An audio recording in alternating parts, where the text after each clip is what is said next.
தீராத வினையெல்லாம் தீரும்னு சொல்லுவாங்க.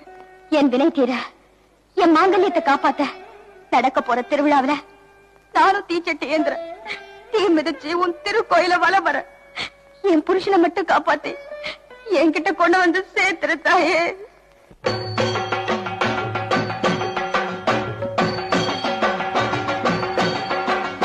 ஓம் சக்தி ஓம் சக்தி ஓம் சக்தி ஓம் சிவசக்தி தவ சக்தி நவசக்தி ஓம்